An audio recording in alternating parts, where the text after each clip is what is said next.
Do you know when the last time the United States was invaded? That was more than 200 years ago when they had to fight Canada, which at that time was still a British colony. The British advanced into the U.S. mainland from the north and achieved certain successes. They marched all the way to Washington and burned down the White House. But that was when the U.S. had not yet acquired its full territory as it exists today. If you look back over 200 years since that time, the U.S. has sent troops to wars all over the world. The issue is that these were all wars fought outside of American soil and for the sake of U.S. interests in global politics, or as they say, to spread democracy. Since 1812, more than 200 years have passed, and no country has dared to violate the U.S. mainland. Why is that, and will this ever change in the future? Look at the map of the United States. It stretches over 4,500 kilometers across North America. This is a vast country, flanked by two massive oceans on the east and west.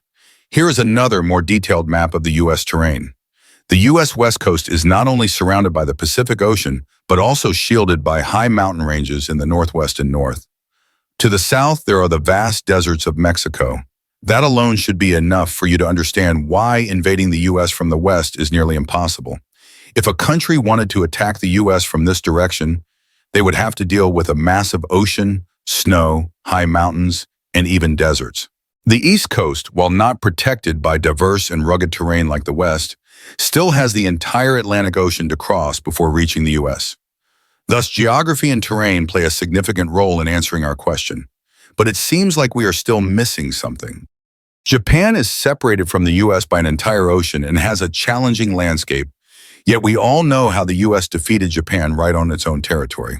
If that's the case, then countries across the Atlantic could still attack the U.S., or Canada and Mexico could invade from the north and south. So why has no one dared to violate U.S. soil? That is a long and much more complex historical story about why the United States became the most powerful nation in human history, to the point that no one dares to touch it. In reality, the U.S. did not initially have the great geographical advantages on the West Coast that it has today. In one way or another, the U.S. began expanding westward. After the war with Mexico in 1848, the U.S. successfully forced Mexico to cede its western territory. Only then did the U.S. gain the protection of an entire ocean, treacherous mountains, and vast deserts. By acquiring the West Coast, the U.S. also gained something that many nations coveted: gold. The gold rush of 1848 helped make the U.S. wealthy. The Mississippi River running through the mainland also made transportation and domestic trade much easier. Now, with abundant wealth and natural geographic defenses, a superpower called the United States was taking shape. Feeling secure and increasingly prosperous, the U.S. began taking action to become an empire. The U.S. used its wealth to build a powerful military and sent that military around the world to expand its global influence. The U.S. brought islands like Cuba, Puerto Rico, and the Philippines under its control. While many of these places have gained independence today, a significant number remain under U.S. authority.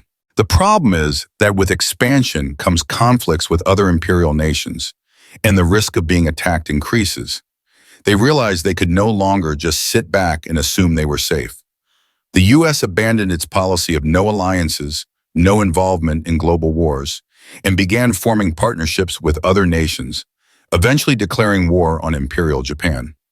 The U.S. and its allies won the war, but they soon entered a new conflict: the Cold War. At that time, the world had only two superpowers left: the U.S. and the Soviet Union, both vying for global influence. After the devastation of World War II, Western European nations were too weak to resist the Soviet Union. If the Soviets invaded and took over Europe, they would have no means to fight back. In response, the U.S. and Western European countries established the North Atlantic Treaty Organization, NATO. On the Western Front, to prevent communism from spreading into the Pacific, the U.S. signed treaties to form bilateral relations with countries in this region. South American nations also agreed with the U.S. to establish the Rio Pact. In the Middle East, the U.S. formed strong alliances with key powers such as Saudi Arabia and Israel. These countries received U.S. military aid to serve their own purposes and those of the United States. This aid included the sale of weapons, military equipment, training for their armies, and even the placement of U.S. military bases on their soil. Many countries even wanted the U.S. to maintain a military presence in their territory for protection. As a result, U.S. military bases now span 80 countries, totaling an astonishing 800 bases worldwide.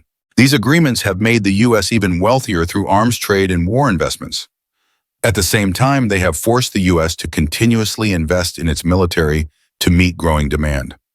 The U.S. pours hundreds of billions of dollars into defense annually, more than any other nation, surpassing the combined budgets of multiple countries trailing behind. In '91, the Cold War ended, the Soviet Union collapsed, and the U.S. became the world's sole remaining superpower. However, America still considers its alliance system a key pillar in maintaining its dominance. Another reason why the U.S. seeks to uphold its alliances is the rise of other major powers like Russia, China, and India. After the fall of the Soviet Union, NATO welcomed former Soviet republics into its membership, including one that infuriated Russia. In 2014, Russia began invading Ukraine, launching a full-scale war in 2022. This put U.S. allies in Europe on high alert once again. Similarly, across the Pacific, China has grown richer and more powerful. It has expanded its global economic influence through the Belt and Road Initiative and continually threatens U.S. allies with territorial disputes. These developments have pushed U.S. allies into a heightened state of caution. But at the same time, it also means that these allies have become increasingly dependent on the United States, and they are willing to align with the U.S. unconditionally in exchange for protection from looming threats.